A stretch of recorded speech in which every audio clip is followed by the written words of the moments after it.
Alrighty, we are live. All right. What's up, guys? Shawn Bowen, Full Circle Investment Group, and wholesalingoutofthebox.com.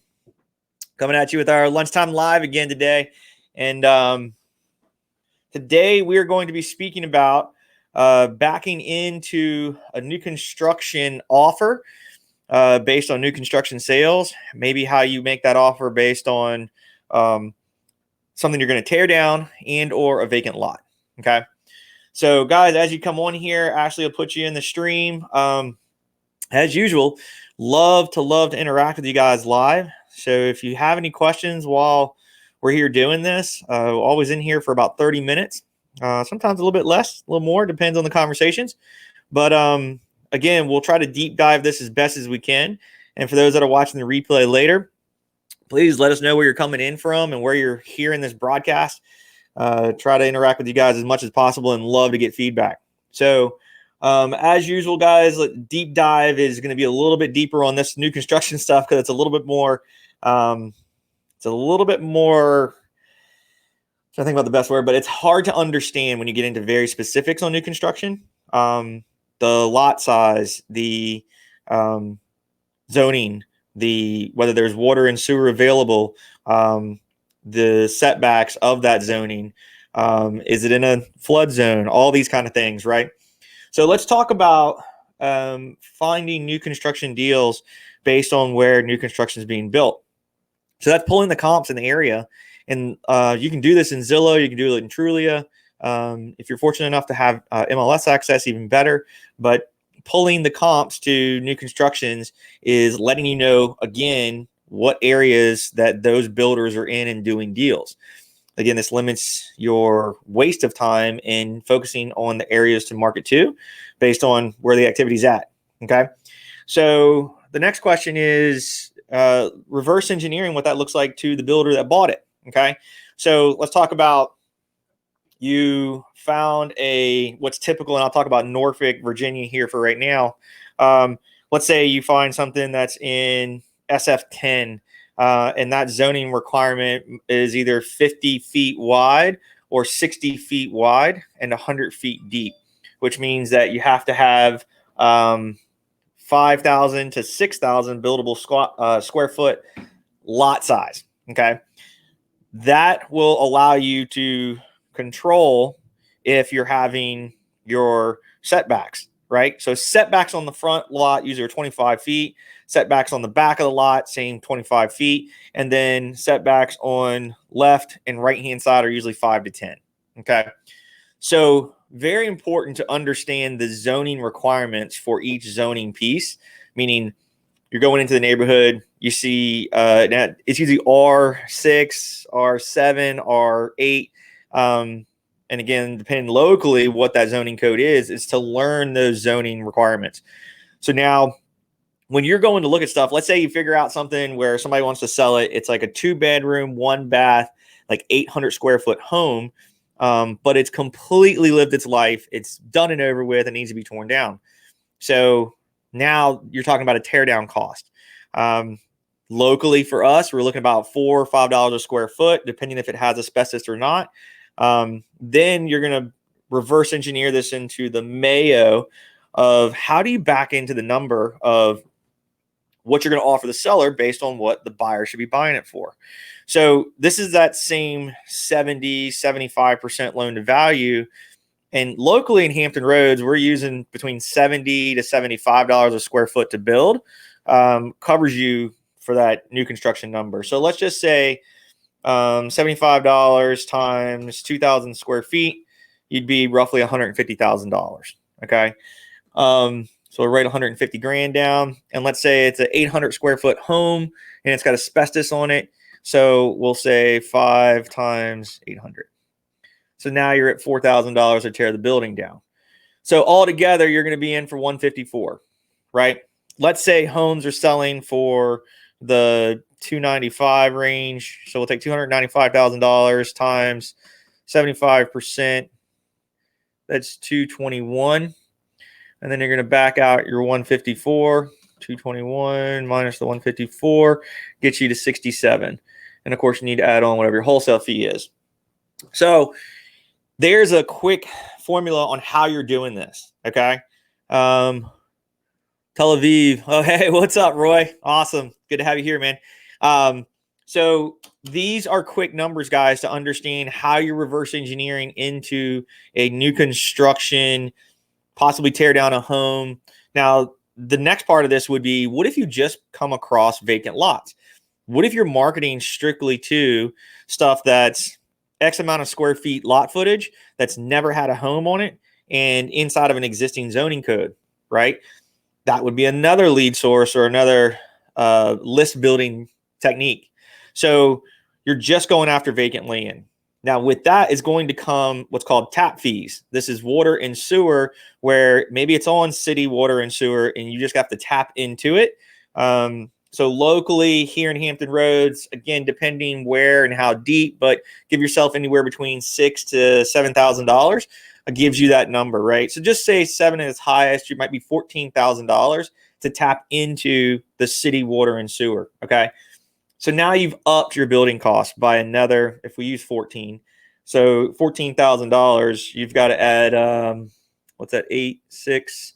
So you're at 168 now, which is going to change your number. So keeping this in mind while you're doing your new construction build numbers, your marketing, how to back into the number through what's the zoning, right? Does the lot size fit?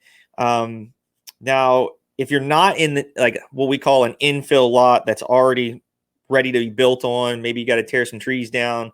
What are you talking about when you get out to rural areas where there is no city and water? You have to do septic and well. So now you're talking a higher cost.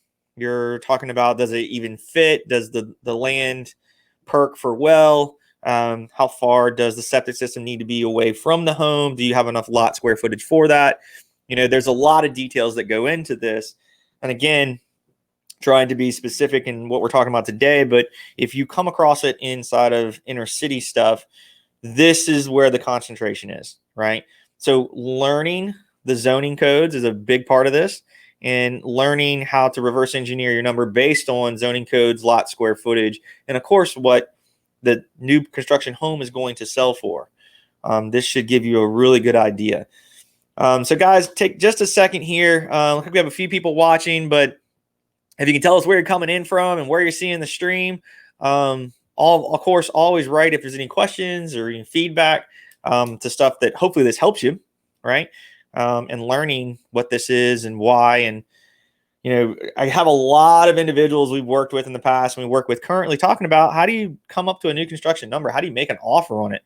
I say if it's outlived its life, it's usually homes that are under 1,000 square feet, past 1954 or built earlier, right? They're past their life. They're rotten. Maybe they have too much termite damage. There's a lot of moisture damage. It just makes more sense to tear it down and start from scratch. So let us know where you're coming in from, guys. If you got any questions, write them over here on the side for us, and or go live if you have some questions there that we can ask and or help with while we're here right now. If you're hearing the replay here, whether it's in the podcast or whether it's here on the YouTube channel or wherever you're seeing this feed, please leave us comments and let us know what you think. Is information helpful? Is it giving you a better idea of where to go and how to do this business? That's what we're looking for, and hopefully this show is helping you for, right? There's a lot of, when you talk about new construction, there's a lot of moving pieces, and there's a lot of knowledge to be learned on the new construction side, right? So to recap, you want to know what new homes are selling for.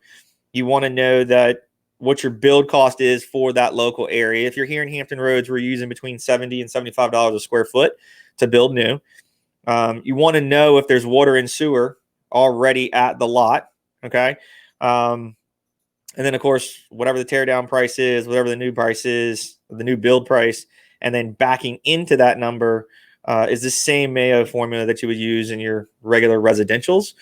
And it's very, very helpful to get to know this stuff, because in your marketing, you can come across these things.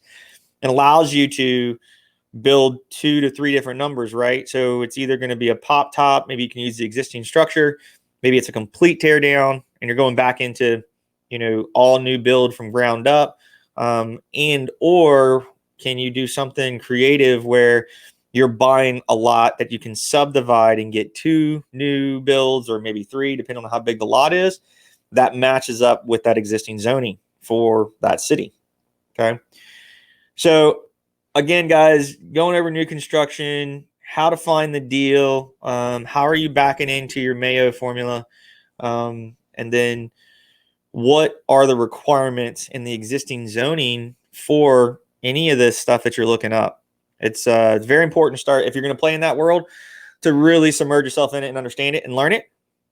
I was fortunate enough to be able to have a few different builders I worked with to catch me up to speed and teach it to me, and then from there I did a few on my own, and then stopped because I just didn't have the model. That new construction build model is a very specific one. It's a volume play. You've got to have multiple of those going down at a time to really get some traction on it. And there's some guys that have that model, and it's good. So hopefully that's helping. Is there anybody here that's got any questions? Anybody that has anything specific that they need help with? Does this help at all? Doing these live, guys, sometimes I know I catch you at lunchtime, so I'm hopefully getting to catch you guys and ask questions, but hopefully even on the replay, you guys can give us feedback and let us know if there's anything we can help you with, or ask questions at all. If there's something that can give you in the right direction, and if something we can do, we'd love to help you. Let's see. I don't see anybody else over there. I think we had Roy over there for a second. But guys, if you're watching the replay, again, this was new construction. As always, if you're ever looking for anything in the wholesale side of things, check us out at wholesalingoutofthebox.com. There's plenty of things over there to help you with this business, as well as today's recap was on new construction, right? So what are new construction numbers? How do you reverse engineer it? How do you find land? And does the zoning work with the square footage of the lot? Can you subdivide that lot and get more than one buildable lot out of it? Is there water and sewer available? And or if you're out in a rural area, well and septic, to what those cost. Typically the cost on those are about $12,000 to $15,000 on each one. Depends on what you're getting, where you're at, what city. Does the well perk? That's a big issue.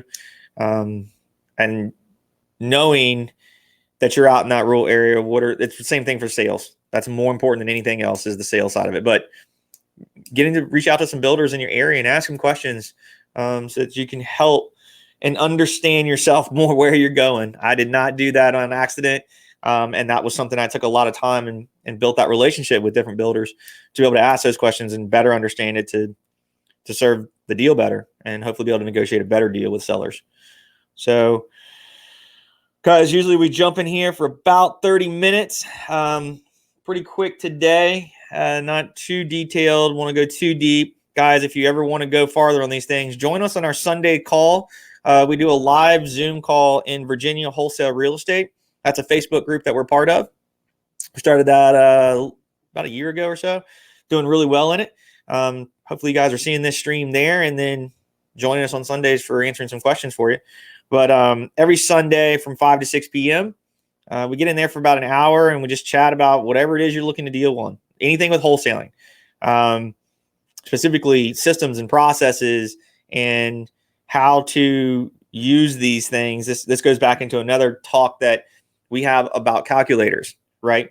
How do you calculate this formula? And we were talking about that earlier, but that's something you're interested in. Get with us on the CRM setup, and we'll get you those calculators. We've got multiple different ones, from how to formulate a multifamily offer to a new construction offer to your basic fix and flip model. You've even got some buy and hold single family calculator in there. So we've taken a lot of time to build out a few of these different calculators to make it a little bit easier for you to enter some data and then give you a few different numbers that come out to help you make a better offer to your sellers. So again, if you're interested in that, check us out at wholesalingoutofthebox.com. Get you over there in that CRM setup, and then get you that calculator, make life a little bit easier so you're not always having to longhand this on the side and always having to write the same thing over and over, right? So hopefully that's helpful for you. But guys, thank you so much for being here. Thanks for watching the broadcast. Always leave us a comment. Let us know if this is helpful. Anything that you would like to see or want to hear from us. We try to give some direction of where we're going and ideas, but love to hear any feedback from you guys of stuff that you'd want to be hearing from us and something we can help you with. As always, thanks again for taking the time. We'll see you on the next one. Bye.